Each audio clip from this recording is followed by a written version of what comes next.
ज्याची प्रतीक्षा लाखो कर्मचारी आणि पेन्शनर्स गेल्या अनेक दिवसांपासून करत आहेत. महागाई भत्त्याच्या बाबतीत केंद्रीय कर्मचाऱ्यांसाठी या क्षणाची सर्वात मोठी आणि खळबळजनक बातमी समोर येत आहे, ज्याची प्रतीक्षा लाखो कर्मचारी आणि पेन्शनर्स गेल्या अनेक दिवसांपासून करत आहेत. महागाई भत्त्याच्या बाबतीत सध्या दिल्लीच्या गोटात नेमकी काय हालचाल सुरू आहे आणि कर्मचाऱ्यांच्या पदरी निराशा पडणार की आनंदाची बातमी मिळणार, यावर आता सर्वांच्या नजरा खिळल्या आहेत. काय यावेळचा महागाई भत्ता सरकार खरोखरच रद्द करणार आहे? अशा अनेक प्रश्नांनी सध्या कर्मचाऱ्यांच्या मनात भीतीचे आणि चिंतेचे वातावरण निर्माण केले आहे. सध्या देशातील सुमारे 1 कोटींहून अधिक केंद्रीय कर्मचारी आणि पेन्शनर्स एकाच विवंचनेत अडकले आहेत. ती म्हणजे महागाई भत्ता म्हणजेच डीए आणि महागाई राहत म्हणजेच डीआरच्या घोषणेला झालेला अभूतपूर्व विलंब. सरकारी नियमांनुसार आणि आजवरच्या परंपरेनुसार दरवर्षी मार्च महिन्याच्या शेवटच्या आठवड्यापर्यंत या संदर्भात मोठी घोषणा केली जाते आणि एप्रिलच्या पहिल्या आठवड्यापर्यंत कर्मचाऱ्यांच्या हातात वाढीव पगार आणि थकबाकीची रक्कम येते. मात्र यंदा एप्रिलचा अर्धा महिना उलटून गेला तरीही केंद्र सरकारकडून कोणताही अधिकृत आदेश किंवा माहिती समोर आलेली नाही. यामुळे कर्मचारी संघटनांमध्ये तीव्र संताप आणि अस्वस्थता पाहायला मिळत आहे. ही अस्वस्थता केवळ पैशांसाठी नाही, तर सरकारच्या बदलत्या धोरणांमुळे कर्मचाऱ्यांच्या भविष्यावर काय परिणाम होईल या चिंतेतून निर्माण झाली आहे. Confederation of central government employees and वर्कर्सने आता थेट अर्थमंत्री निर्मला सीतारामन यांना पत्र लिहून या गंभीर प्रकरणाकडे लक्ष वेधले आहे. कर्मचारी संघटनांचे स्पष्ट म्हणणे आहे की या विलंबामुळे कर्मचाऱ्यांमध्ये कमालीचा असंतोष निर्माण झाला आहे. अनेकांना असे वाटू लागले आहे की 8व्या वेतन आयोगाच्या अंमलबजावणीच्या गडबडीत सरकार यावेळचा डीए वाढवण्याचा निर्णय तर रद्द करणार नाही ना. परंतु तज्ज्ञांच्या मते तसे होण्याची शक्यता सध्या तरी दिसत नाही. तज्ज्ञांनी दिलेल्या तांत्रिक माहितीनुसार सध्या महागाई भत्ता 58% दराने मिळत आहे, जो 1 जुलै 2025 पासून प्रभावी आहे. आता ग्राहक किंमत निर्देशांकाच्या आकडेवारीनुसार यात साधारण 2% वाढ अपेक्षित असून हा आकडा 60% पोहोचण्याची पूर्ण शक्यता आहे. ही 2% वाढ जरी छोटी वाटत असली तरी करोडो कर्मचाऱ्यांच्या पगारात होणारी ही वाढ सरकारसाठी हजारो कोटींचा बोजा ठरते. आता आपण सविस्तरपणे समजावून घेऊया की हा विलंब नेमका का होत आहे आणि त्यामागे कोणती प्रशासकीय कारणे दडली आहेत. याचे पहिले आणि सर्वात महत्त्वाचे कारण म्हणजे 8व्या वेतन आयोगाची अंमलबजावणी. आपल्याला माहित आहे की 1 जानेवारी 2026 पासून 8वा वेतन आयोग देशात लागू झाला आहे. जेव्हा जेव्हा एखादा नवीन वेतन आयोग येतो तेव्हा जुन्या भत्त्यांचे नवीन सॅलरी स्ट्रक्चर आणि फिटमेंट फॅक्टर सोबत ताळमेळ बसवावा लागतो. सरकार सध्या डीएला नवीन वेतन संरचनेत समाविष्ट करण्याच्या प्रक्रियेवर तांत्रिक पातळीवर काम करत आहे. ही प्रक्रिया अत्यंत किचकट असते, कारण यात पे मॅट्रिक्समधील प्रत्येक स्तरावर असलेल्या कर्मचाऱ्याच्या पगाराचा विचार करावा लागतो. या तांत्रिक कारणांमुळेच महागाई भत्त्याच्या फाईलला मंजुरी मिळण्यास उशीर होत असल्याचे प्राथमिक अंदाज आहेत. दुसरे मोठे कारण म्हणजे जेव्हा महागाई भत्ता 60%च्या आकड्याला स्पर्श करतो तेव्हा तो मूळ वेतनात म्हणजेच बेसिक सॅलरीमध्ये विलीन करण्याची म्हणजेच मर्ज करण्याची जुनी पद्धत पुन्हा सुरू होण्याची चर्चा सुरू झाली आहे. हा एक अत्यंत मोठा स्ट्रक्चरल आणि धोरणात्मक बदल असतो. जर डीए बेसिकमध्ये मर्ज झाला तर कर्मचाऱ्यांच्या पगारात मोठी आणि कायमस्वरूपी वाढ दिसून येते. मात्र यासाठी सरकारला आगामी आर्थिक वर्षाचे नियोजन अत्यंत काळजीपूर्वक करावे लागते. अर्थ मंत्रालयातील वरिष्ठ अधिकारी सध्या या विलिनीकरणाच्या आर्थिक परिणामांचा अभ्यास करत आहेत. जर 60% डीए बेसिकमध्ये विलीन झाला तर त्याचा थेट परिणाम एचआरए, ग्रॅच्युइटी आणि इतर भत्त्यांवर सुद्धा होतो. यामुळेच कॅबिनेट मंजुरीला नेहमीपेक्षा जास्त वेळ लागत असल्याचे बोलले जात आहे. तिसरे कारण म्हणजे प्रशासकीय प्रक्रिया आणि आकडेवारीचा खेळ.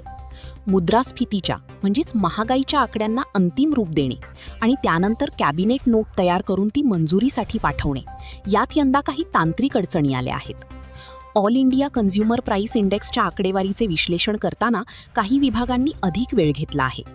पेन्शनर्ससाठी तर हा काळ अधिकच कठीण आहे, कारण त्यांच्या उत्पन्नाचे एकमेव साधन पेन्शन असते. वाढत्या महागाईच्या काळात डीआर म्हणजेच महागाई राहता ही त्यांच्यासाठी मोठी ढाल असते. या विलंबामुळे त्यांचे कौटुंबिक नियोजन विस्कळीत झाले असून औषध उपचार आणि दैनंदिन गरजांसाठी त्यांना कसरत करावी लागत आहे. All India NPS employees federation सारख्या संघटनांनी तर आता आंदोलनाचा इशारा दिला असून लवकरात लवकर घोषणा करण्याची मागणी रेटून धरली आहे. आता आपण एका उदाहरणावरून समजावून घेऊया की या विलंबाचा आणि संभाव्य वाढीचा तुमच्या आर्थिक नियोजनावर नेमका काय आणि कसा परिणाम होईल. समजा एखादा वर्ग 3चा कर्मचारी आहे, ज्याचा मूळ पगार 50,000 रुपये आहे. सध्याच्या 58% दरानुसार त्याला 29,000 रुपये महागाई भत्ता मिळत आहे. जर हा दर 60% झाला तर हा भत्ता 30,000 रुपये होईल. म्हणजे दरमहा 1,000 रुपयांची थेट वाढ होईल. आता समजा जानेवारी ते एप्रिल असा 4 महिन्यांचा विचार केला तर ही वाढ 4,000 रुपये होते. ही रक्कम जेव्हा एकत्रितपणे एरियर्स म्हणून मिळते तेव्हा ती कोणत्याही कर्मचाऱ्यासाठी सणासुदीच्या काळात किंवा मुलांच्या शिक्षणाच्या खर्चासाठी मोठा आधार ठरते. मात्र हा उशीर जितका वाढत जाईल तितका कर्मचाऱ्यांच्या हातात येणाऱ्या रोकड रकमेवर परिणाम होतो, कारण महागाई तर दररोज वाढतच आहे. अशा परिस्थितीत आणखी एक महत्त्वाची बाब म्हणजे 8व्या वेतन आयोगाचा फिटमेंट फॅक्टर. कर्मचारी संघटनांची मागणी आहे की फिटमेंट फॅक्टर 3.68 पट असावा, तर सरकार सध्या 2.57 ते 3.00च्या दरम्यान विचार करत आहे. DA वाढीचा निर्णय आणि 8व्या वेतन आयोगाच्या या मागण्या यांचा एकमेकांशी घनिष्ठ संबंध आहे. सरकार कदाचित असा विचार करत असावे की DAची घोषणा ही 8व्या वेतन आयोगाच्या फायद्यांसोबत एकत्रितपणे करावी, जेणेकरून कर्मचाऱ्यांमध्ये समाधानाचे वातावरण निर्माण होईल. मात्र प्रत्यक्षात विलंब होत असल्याने कर्मचाऱ्यांमध्ये अविश्वासाची भावना वाढली आहे. सोशल मीडियावर अनेक अफवा फिरत आहेत की सरकार DA गोठवणार आहे किंवा ही वाढ रद्द होणार आहे. मात्र आम्ही तुम्हाला सांगू इच्छितो की जोपर्यंत अधिकृत अधिसूचना येत नाही तोपर्यंत कोणत्याही अफवांवर विश्वास ठेवू नका. देशातील आर्थिक स्थिती आणि कर संकलन पाहता सरकारकडे DA रोखण्याचे कोणतेही सबळ कारण नाही. GST संकलन आणि आयकर संकलनात झालेली वाढ पाहता सरकार कर्मचाऱ्यांच्या हक्काचा DA नक्कीच देईल असा विश्वास तज्ज्ञांनी व्यक्त केला आहे. सध्या केवळ कॅबिनेटच्या बैठकीची आणि पंतप्रधान कार्यालयाकडून हिरव्या कंदिलाची प्रतीक्षा आहे. एकदा का कॅबिनेटची मंजुरी मिळाली की त्यानंतर 24 तासांच्या आत अर्थ मंत्रालय कार्यालयीन ज्ञापन म्हणजेच ऑफिस मेमोरँडम जारी करेल. त्यानंतर एप्रिलच्या पगारात ही वाढीव रक्कम मिळण्याचा मार्ग मोकळा होईल. पेन्शनर्ससाठी देखील हीच प्रक्रिया लागू असेल आणि त्यांना बँकांमार्फत वाढीव पेन्शन आणि एरियर्स दिले जातील.